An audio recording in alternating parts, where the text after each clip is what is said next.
Today's score is by American composer Mark Vaughn. It's called Firma Foundation and it's for organ, written in 2019.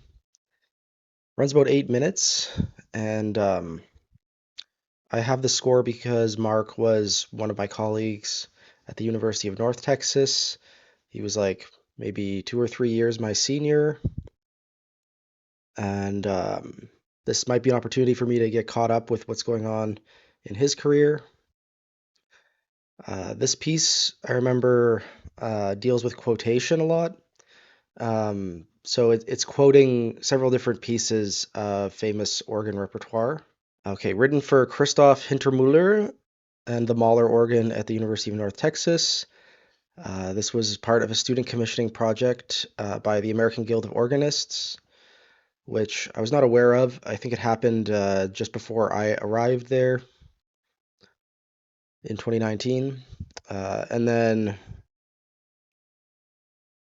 here he expresses his thanks to Christoph and the AGO.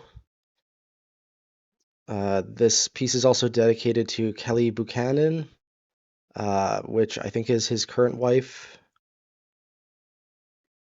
And the contents of this piece are almost entirely works written by famous composers for the organ.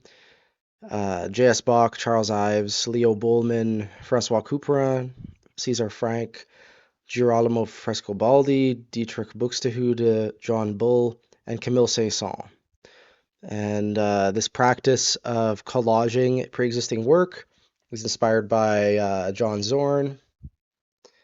We have one John Zorn episode on this channel, by the way, for anyone interested. And he's interested in the different ways of perceiving music as a historical object, cultural object, something which can be referential, analytical, etc. And I guess the central theme to everything is the organ itself in this case. The registrations in this score are specifically for the Moller organ at the University of North Texas, highly specified. To give you a sense of those, he has 6 settings throughout the piece.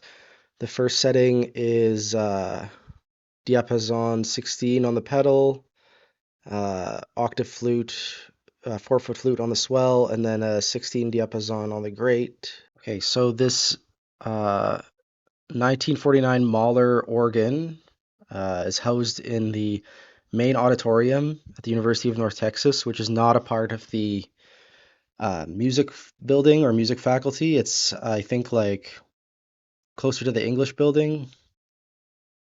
The organ was originally built in 1924 and was thoroughly rebuilt from 1948 to 1949.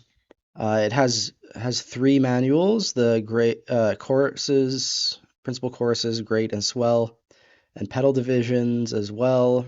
And Professor Hewitt, who redesigned the organ, was a student in Paris of Joseph Bonnet and Louis Vierne. So the swell reeds receive some special attention. This is the stop list if you're interested. So the grate has 18 stops. The choir positive has 28 stops. The swell has 23 stops. The bombard solo has 13 stops, and the pedal has 23 stops.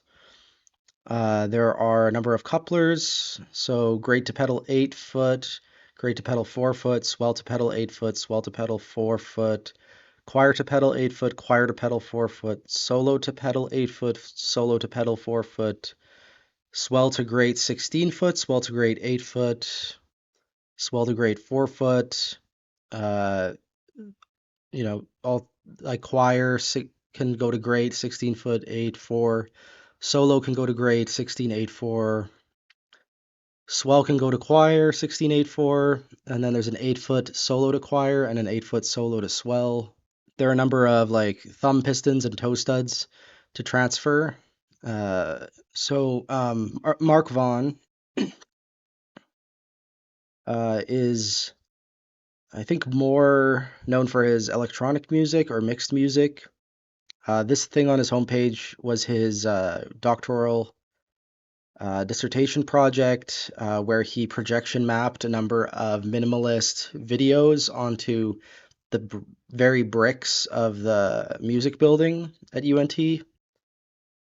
And this was a huge audio installation as well. I believe there were 16, yeah, 16 channels, 16 channels of audio, 6 channels of video. So he had speakers all about the one wing of the music building. He did both his PhD and MA at the University of North Texas. He also has a Bachelor of Arts in Music Technology from Montana State University. Currently, he's a full-time professor of music and audio engineering at Grayson College in Denison, Texas. I believe he also works um, in a sort of board member position for Seamus, the Society of Electroacoustic Music in the United States. Um, yeah, currently he serves as president for that society. And before that, this was more like my time. He was director of communications for the organization. His music has been obviously performed at Seamus. It's also been featured at ICMC, NICEMF, Sonic Matter, and other conferences. Yeah, I didn't hear a ton of Mark's pieces at UNT when I was there. I did hear this piece of his Basketball and Cricket, which is a short fixed media piece. I also saw a audiovisual piece of his, which was very inspiring, which was sort of like patterns. This one, Twill Quilt. So it was sort of inspired by textiles and really interesting. But looks like he has a number of other um, audiovisual pieces. I saw this one too, actually, which was it's called Hours and Yours and Hours and Years.